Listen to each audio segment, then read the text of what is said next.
Damn, Chill, you got another one? What's poppin'? You already know the deal. You are now rockin' with no chill for real. We about to get ill.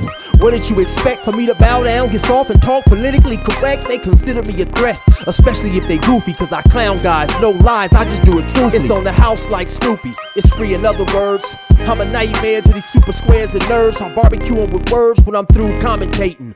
One thing you'll never see me ever do is hating, lying, exaggerating, or fabricating for views. If you not built for the street like a pair of shoes, as square as a Rubik's Cube, stop it and leave the field, or wind up a topic on no chill for real. You square as a Rubik's Cube, stop it and leave the field, or wind up a topic on no chill for real. All gas, no brakes. Gotta keep the pressure on these cowards and these snakes. Honor over money, gotta do what it takes. Gotta keep the pressure on these cowards and these snakes. Gotta stay going in. All gas, no brakes. Gotta keep the pressure on these cowards and these snakes. Honor over money, gotta do what it takes. Gotta keep the pressure on these cowards and these snakes.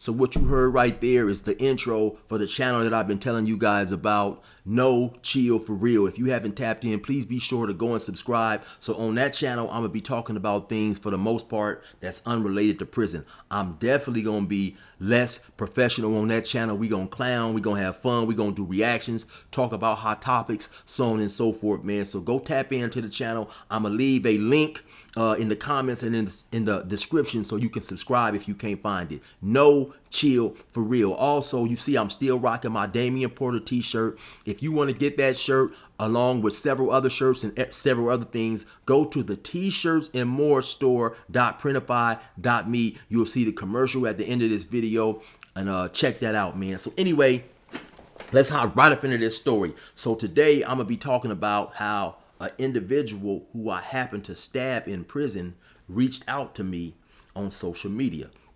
And it's a little crazy where I got this idea from, right? So I was checking out Dubs' channel, right? And so of course, yeah, Dubs, he says he no longer watches my channel, but I still watch his. I still watch Cartoon from 5 Trey, all the quote unquote prison channels for the most part I watch, because a lot of these stories are universal, right? And so a lot of times you may hear a story that will remind you of a similar incident, right? And so this is why I watch these channels still, because I've been doing this for 5 years, you know. So of course, the stories, you know, after a while, you tell your story. So you may hear something that will remind you of a similar incident or something like that, because you can't remember everything. It's not like we went to prison and we wrote all these stories down, right?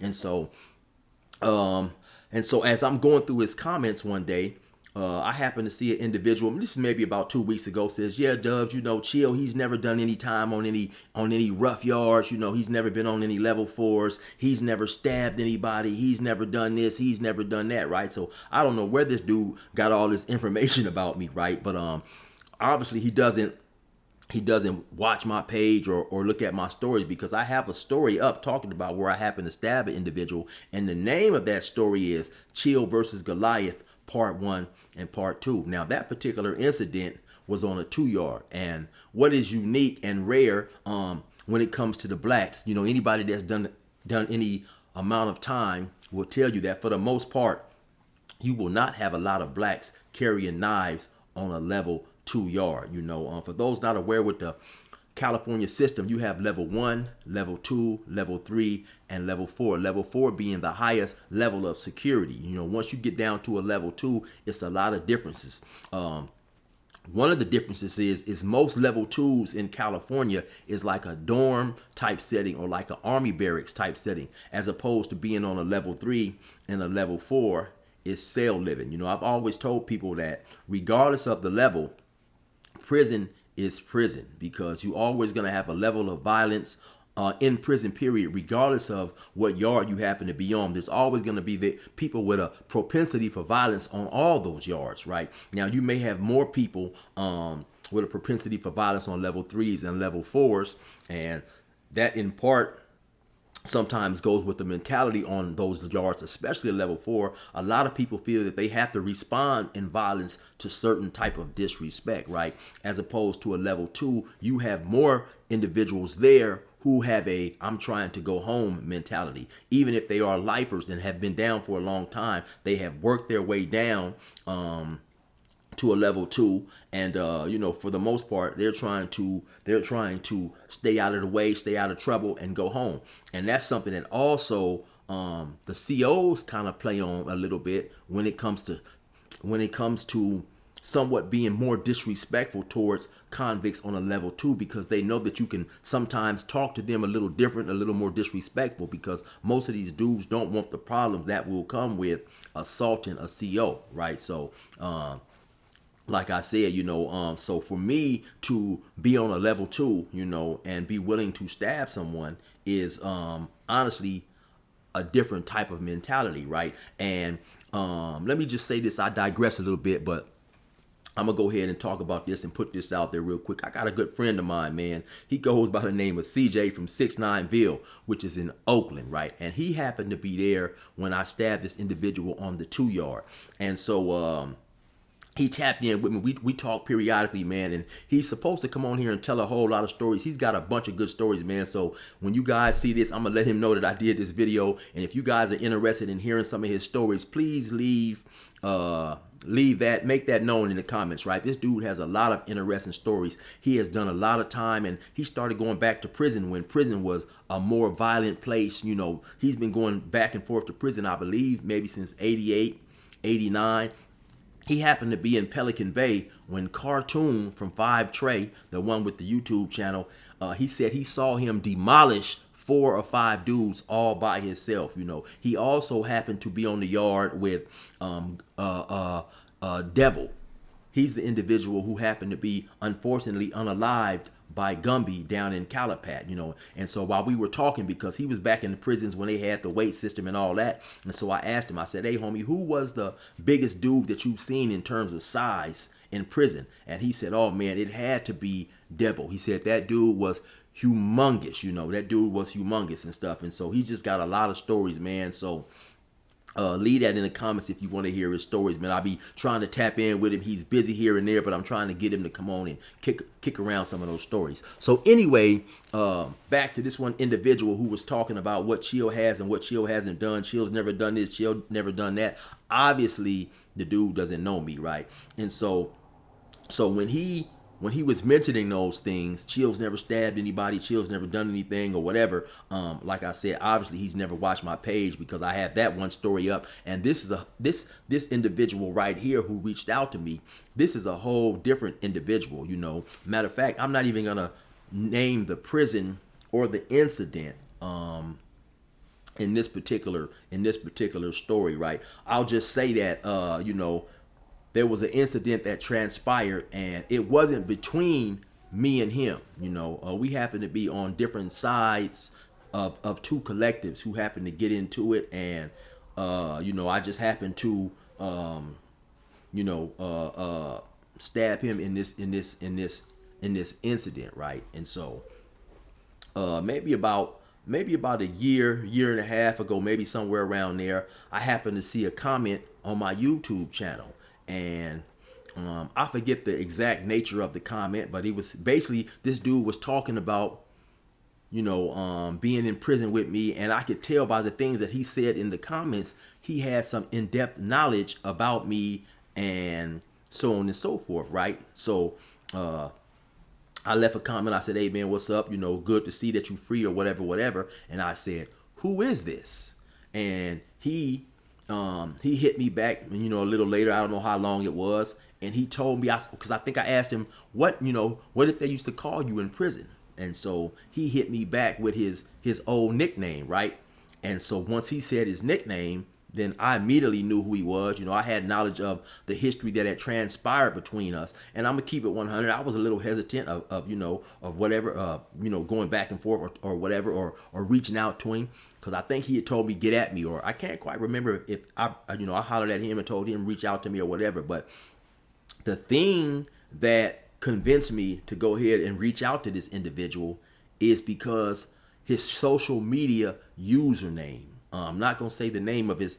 I'm not gonna say the name that he used, but it was extremely positive, right? And so in my mind, that wasn't a name like, you might just be making your social media profile and you just pick up, okay, I'm gonna call myself, I'm gonna call myself Green Cookies, or I'm gonna call myself Blue Banana or something like this. This name was to me, in my opinion, it was something that was showcasing the transformation and the mind state that he had at this particular time, right? So I reached out to the individual, like I say, knowing that we had this interaction in prison, and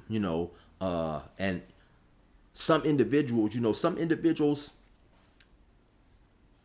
they'll look at certain situations like that as, okay, it came with the territory. Then you'll have other individuals who, even though he wasn't the catalyst for this incident, and neither was I. We just happened to be on two opposing sides, and we rode and happened to choose to ride with our collective. So we basically done what we felt we had to do, even though our paths crossed, and he suffered some injuries. You'll have some individuals who still will take that personal, right? And so once I reached out to him, automatically, man, he was extremely positive. And keep in mind, this occurred long ago, right? So we were both younger. We both had different mentalities, and so we were talking, right? And so I asked him. We got to talking about the incident, and I asked him about certain things, and he said, "Hey, chill, man. At that time, I was extremely young, man. I had a different type of mentality, and I had pretty much fell for the banana in the tailpipe in terms of, like we all do when we follow in the beliefs of these gang traditions, right? When you are dedicated, when you're living a certain type of lifestyle, right, and you are extremely dedicated and you wholeheartedly believe in the things that you're doing, because obviously you have to believe in that type of thing to make an individual want to go shoot somebody who lives 4 or 5 streets away, and he hasn't done anything personally to you. The beef has been going on maybe for 5, 10, 15 years, or even before you was old enough to even hold a gun. But now, since this is the type of ideology that you have been fed by, quote unquote, your so-called big homies, and you want to be accepted, you feel that you have to do certain type of things to fit in. You are willing to go do what will get you praised and people, what will get you acceptance in these environments, right? And so you start doing these things, and you realize the more violent you are, the more down people think you are, the more you're liked, the more your status starts to rise, and the more you're accepted, right? Then now you start to be looked at in the way you viewed others. And then at some point, a situation will occur. Let's just say that one of the older dudes who grew up giving you advice, telling you what to do, how to gang bang, not to snitch, they suddenly get caught up in a predicament, and then it comes out that they're snitching. Then maybe 3 or 4 months later, the paperwork hits the hood. And so now it is 100% certain that this dude is snitching. So now you like, damn, man, this dude who I idolized, this dude who kind of like molded me into the individual that I am, turns out that this dude was a fraud, right? And so maybe that first particular incident, that doesn't even really put a chink in your gang banging armor, right?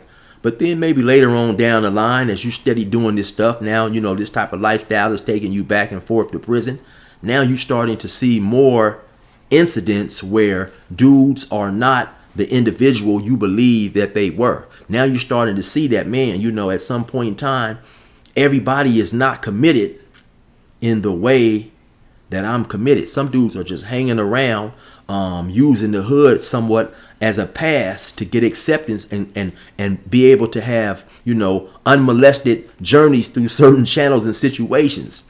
And, of course, it's easy to go jump and beat up or shoot at dudes, when it's 7 of you guys and it's only 1 or 2 of him, so it's easy. Like when you're in prison and they send you on a mission, you got 4 or 5 homies and they say, hey man, this dude is telling, go in the cell and beat him up. But then when you start to see some of these individuals get into internal beefs and they have to go handle their business one-on-one, now they're not the individual who they claim to be, and they're not the individual who you believe they were. And so after you see this enough times, you suffer enough disappointments at individuals, you start to say, okay, man, maybe this gang banging stuff is not all that it was cracked up to be. And that's pretty much the conversation that me and this individual had, and he had got out, he changed his whole life around, he was doing good, and I asked him, hey man, would you want to come and do an interview? And he thought about it. He's like, you know what, chill, I'll kind of get back to you on that, because even though I'm at a time in my life where I no longer really endorse, that type of activity, so on and so forth. He still didn't want to put a bad light on individuals who let him down, because when we got in this particular incident, he said that he was very disappointed in certain individuals who didn't stand up to the type of expectations that he felt was required by them, being gang members, so on and so forth, right? And so to me, it